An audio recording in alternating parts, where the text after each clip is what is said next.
In this video, we're going to look at a mini camera drone with a great picture and great price, which rivals and possibly even beats DJI's mini drone offerings. So let's find out if it's actually any good. Spoiler alert, it is. Hello, and here we have a drone, the Potensic Atom 2, which is basically a competitor to DJI's mini drones because it's under 249 grams. It's got very similar specs like 4K video, 8K photo, but the question is it actually any good? Does it really rival DJI? Or if you get it, are you just going to regret it thinking, why didn't I just get a DJI? Well, let's test it out. Let's first take it out of its box. Now it retails for under £300, which puts it about a similar price point to the DJI Mini, which is 4K. Now the reason I'm outside is, there's a nice little carrying case.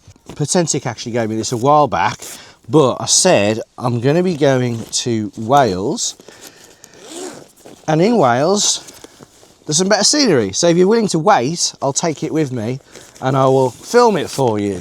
So they said, yeah, that's fine, because I think the whole idea of this drone, because it is a camera drone, is to capture breathtaking scenery. So that's what the question is, can we capture breathtaking scenery using this drone, or is it going to look like a load of rubbish? So there is the controller for your phone, charger, 2 batteries in there, the adapter, spares, cables, propellers. You get a nice little flap, and inside this little flap is the drone itself, which I like actually, because the DJI case I've got for my Mini 3 Pro doesn't have that. It's got, you just got to kind of ram it in, and it doesn't fit very well. This is a really good case actually, I'm quite impressed. And of course there's the flap up there to put various other accessories in, and in our case we've got the manual. Right, let's have a look at this drone. So it's actually got a nice little Velcro strap rather than the 2 bits of plastic that I've got on the Mini 3. Quite like that. And there is the drone with gimbal protector, remove before use. And the 3rd battery is already in there, charge to activate the smart battery before first time use.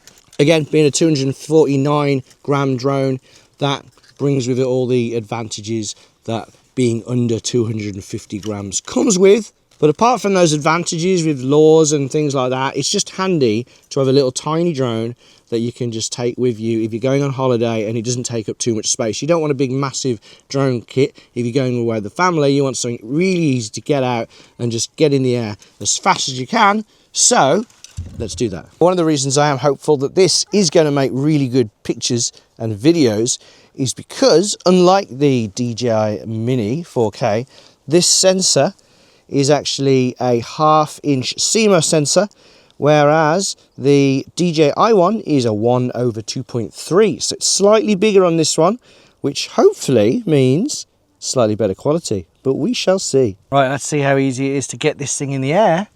There it is, ready and waiting. Calibrate your compass. Start calibration. Rotate the drone.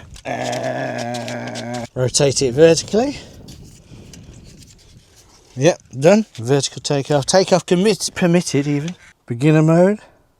Get rid of that. Let's try again.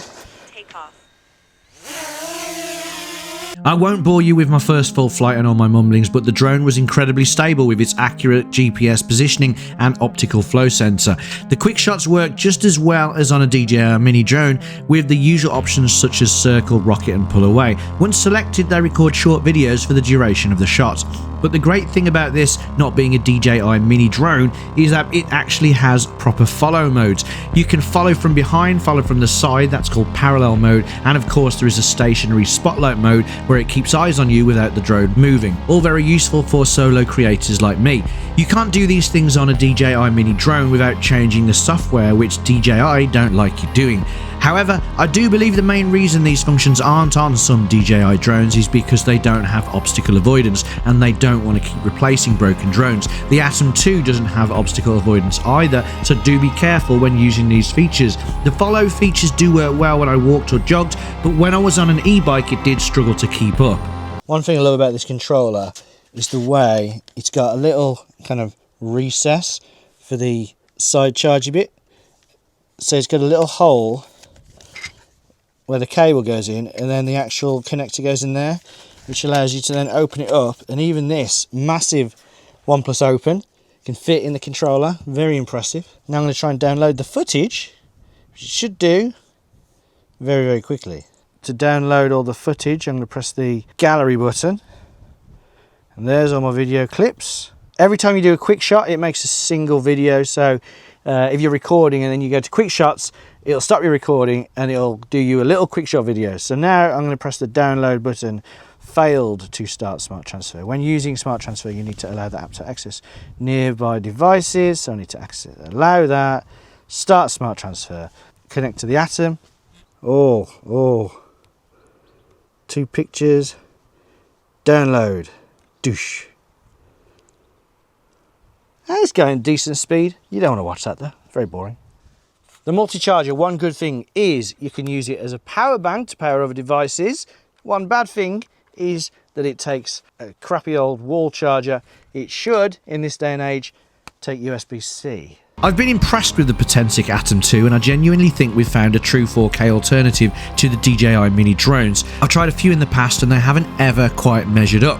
Holy Stone offer cheap prices and huge resolutions, but the image quality was always terrible. Other brands such as Hubsan got a little closer but also suffered from image quality that was less than perfect. To my eyes, the footage from the Atom 2 is equally as good, if not better, than the footage from DJI Mini drones of a similar or even slightly higher price. Bear in mind that all the footage you see has been recorded using auto mode and without any filters or any post-production. Nighttime performance was also very good, but as expected, the image did become a little noisy. If you're interested in purchasing the drone, I'll leave links in the description. If you use them, they will help the channel, so thanks a lot if you do. Now let's enjoy some of the footage recorded by the Atom 2, and stick around until the end when I'm going to reveal something that makes the footage even more impressive.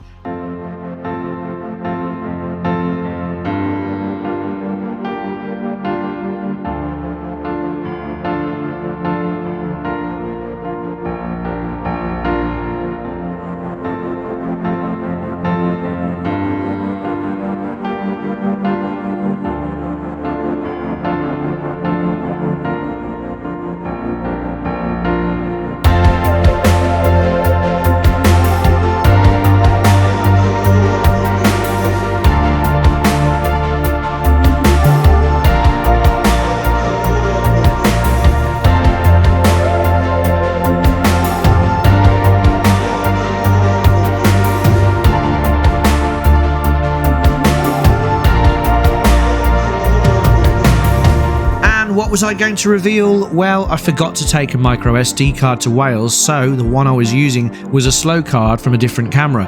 Due to the speed of the card, I was limited to recording 2.4K footage, so all the beach and countryside footage is not even 4K. The drone does record in 4K at 30 frames per second, but you need a fast enough micro SD card. And that brings us to the end of the video. If you enjoyed it, do give us a thumbs up. If you didn't, then give us a thumbs down, but let us know what was wrong with it in the comments. Do you use DJI? Are you looking for a DJI alternative? Let us know as well. And until next time, fly safe.